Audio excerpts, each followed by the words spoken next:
Catholic Answers Live, the program where you participate with your questions about apologetics and evangelization, including the most important theological, spiritual, moral, and social issues facing the world today. We're not here to take your live calls. However, we invite you to stay with us and enjoy the broadcast. Now, from San Diego, Catholic Answers Live. Welcome back to hour number 2 of this special April 5th edition of Catholic Answers Live. My name is Patrick Coffin. In the next 55 minutes or so, you'll hear my recent interview with G.K. Chesterton scholar Dale Ahlquist. If you love Chesterton, you'll love the brain-picking session I had with Dale Ahlquist, who's the greatest living authority on the writings and thought and life of G.K. Chesterton. But first, street evangelist Steve Dawson. There are many ways to spread the gospel. You can listen to a radio show, you can read a tract, you can get a book or a DVD or a CD. A group of Catholics decided to do something radical, something first century-ish, and thus was born the St. Paul Street Evangelization Apostolate. The website is streetevangelization.com. This is the kind of thing that gets me very excited because it's doing what Blessed John Paul II and many of the saints throughout church history have urged us to do, and that is take the gospel to the street. Joining me is the National Director of the St. Paul Street Evangelization Ministry, Mr. Steve Dawson. Hello, Steve. Hey, Patrick. How you doing? I am doing great. I've been looking forward to this conversation for a while because it scratches me where I itch. I really like what is now rebellious and daring, but really is actually low-tech and traditional. That is, showing up and begin to share the faith. How does the St. Paul Street Evangelization organization, how does it work before we get into the history? What happens? If I were to confront you or vice versa on the street corner, do you have a literal soapbox? Do you have a microphone? Is it talks or is it more receptive and people come up to you? How does it work? Yeah, so I think what we do is a little bit, well, it's non-confrontational, I would say, first of all. So it's not your typical street evangelism that a person might be familiar with. Like you said, we don't get on soapboxes and we don't speak out of bullhorns or hold up confrontational signs that say the end is near or you're going to hell if you don't convert tomorrow, you know. So what we do is we set up in a public area where there's a lot of foot traffic. And we have a non-confrontational sign that just says Catholic Truth on it. And it offers people to come and ask questions or get prayer. And, you know, we have rosaries and literature, and we'll just stand there praying, and as people walk by, we offer them a free rosary. And, you know, if they don't stop, then we'll just say, God bless you, have a great day. But many people do stop, and so we'll start conversation from there, and we'll just say, did you know that the rosary is an ancient Christian prayer? And from there, we can get into a variety of different conversations. We'll say, are you Catholic? And if they are Catholic, we'll find out, are you fallen away or are you practicing? Or if they're not Catholic, we'll ask them if they've ever considered becoming Catholic. So it's very simple and it's very non-confrontational. It's great. And you've only been around for a year-ish. May 2012, I think, is your official starting line date, correct? Correct. Well, then let me ask you this. I'm on your website, and I can't believe how quickly you've spread. The locations page is breathtaking. You're in so many states. It's just a sea of blue dots. California, Florida, Idaho, Illinois, Michigan, Oregon, Texas. I also see Australia, Sydney, Australia, Cebu City, Quezon City in the Philippines. Yes, absolutely. Have you hit a nerve or what? Well, we were absolutely amazed at how quickly we spread. You know, when we started this thing, I just really thought that we would be going out here locally and having conversations with people, and I thought we'd just be planting seeds and we wouldn't see much fruit.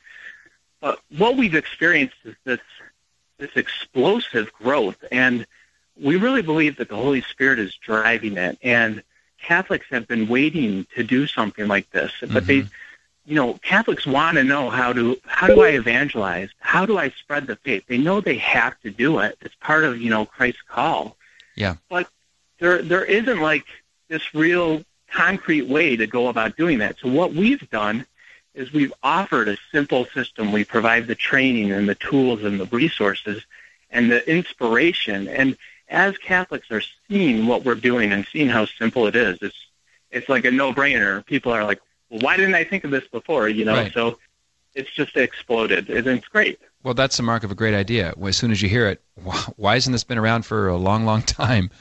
Now, you could have, in the past, Steve Dawson, you could have been one of the people walking up to a table, right? It's not like you were baptized and and you were a good little saint all along. You were. Yeah. Are you a convert? Tell us of your Cliff's Notes story of you.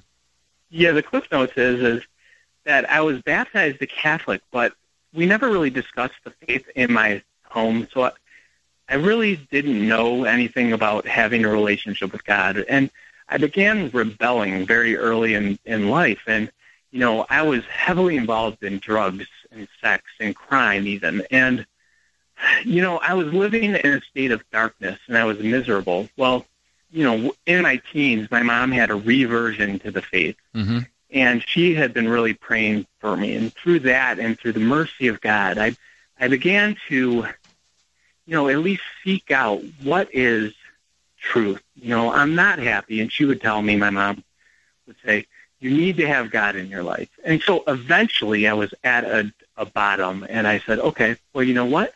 If God exists, he's going to really have to show me. I prayed that prayer, God, if you exist, show me. And I got this desire to start researching the proofs of the existence of God and the different world religions. And over time, reading books like from St. Thomas Aquinas to Carl Keating, I began to really believe that God existed and that he became man in the person of Jesus Christ, and that he founded a church. And so from there, I became, I knew that God was calling me to do something. I had a great amount of zeal. And so I started working in the pro-life movement. I learned sidewalk counseling, and I was on the leadership team of a local 40 Days for Life. But as I grew in my spiritual life, and after entering the Franciscan Friars of the Immaculate for 14 months and just growing, I became really convicted that, we weren't going to put an end to abortion or any of the other grave moral evils in our culture unless God converted the culture. But I really didn't know how that I was being called to do that. So I would just go and I would pray about it, and I'd ask my friends, when was the last time you were out somewhere in public and you saw Catholics evangelizing? And always it was never. I had never personally seen it.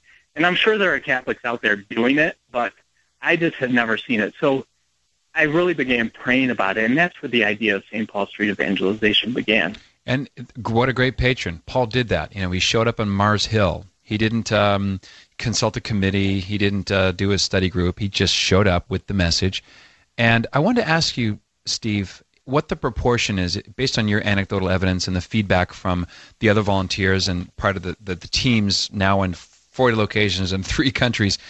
Is it more Protestants who object to Catholicism, or is it more the indifferent, atheist, agnostic kind of seeker with no particular church affiliation that is more likely to kind of approach you and ask questions? Yeah, so that's a great question. When we first started this thing, I really believed that we were mostly going to be doing apologetics, that we were going to be talking to a lot of Protestants who had serious theological issues with the church, or we were going to be discussing, a lot of these issues that we're seeing, like about homosexuality or different things like that. But I was really surprised to find out that, because we're not forcing anyone to speak to us, people are generally talking to us who are more open, I think. And so I'd say about 95% of the conversations are just one-on-one charitable conversations that are just talking. The evangelist just talks about his own experience with God, the importance of his relationship with God in his own life, and how the church is important to him. And so these are the most fruitful conversations that we're seeing. Once in a while, we get the hard questions, or somebody comes up to us and says that the Catholic Church is the whore of Babylon, or something like this. But, right. And when we get those, we take care of them. We gently discuss and try to clear up these misconceptions. But really, that kind of thing is rare. And you have an apologetics group. You're linked in with Facebook. You have a prayer warrior support group. You do public service announcements, and in light of your conversation with me, radio and media interviews. What's the next step? Are you just kind of sitting back and watching how this thing is growing? Because there's no way, Steve, I've been in this business a long time, you could not have predicted or rehearsed or even executed this kind of spread of interest so quickly. Yeah, it has really just been determining where we're at and where we think we're going, like putting one foot in front of the next. And right now we're really focused on building a firm foundation to be successful into the future, to be a real inspiration for the teams at the local level and to inspire Catholics who might be concerned or afraid to share their faith with others, to show them how to do that in a way that's effective. And so we've built a national board of directors and a board of advisors that has priests on it. And, Catholic apologists such as Dave Armstrong and John Martinoni and Steve Ray are all on our board of advisors. And we have plenty of others. So right now we're just building that firm foundation to go into the future and talking with bishops and trying to talk with different dioceses and allaying their fears, really, that we're not just some rogue organization who's out there sending anyone on the streets. We're really providing training and all the tools that a Catholic needs, and we have safeties put in place so that, if something does happen in some city out there in the Philippines, that, we can handle that and take care of it in a good and effective way. So that's where we're going. Last question, Steve. Yes or no question. Does someone listening right now who might be interested in joining a team or showing up, do they have to be a professional theologian or someone with a lot of book knowledge? No. Okay, thank you. So that's one thing that impressed me, is that you don't need to be a skilled professional apologist. You need a heart for the message of the gospel, a personal relationship with Christ, and a real desire to reach people where they are, literally on the street. Is that a fair summary? That is exactly correct. That's exactly right. Well, Steve Dawson, I know we're going to be hearing about you and from you in the future. I do hope you come back, and count on the prayers of the staff here and the listeners of the show today. Thanks for joining us, Steve. Thank you so much, Patrick. God bless you. God bless you. Founder of St. Paul Street Evangelization and its National Director, Steve Dawson. I do want to give the website out. It's streetevangelization.com. This is Catholic Answers Live. My name is Patrick Coffin.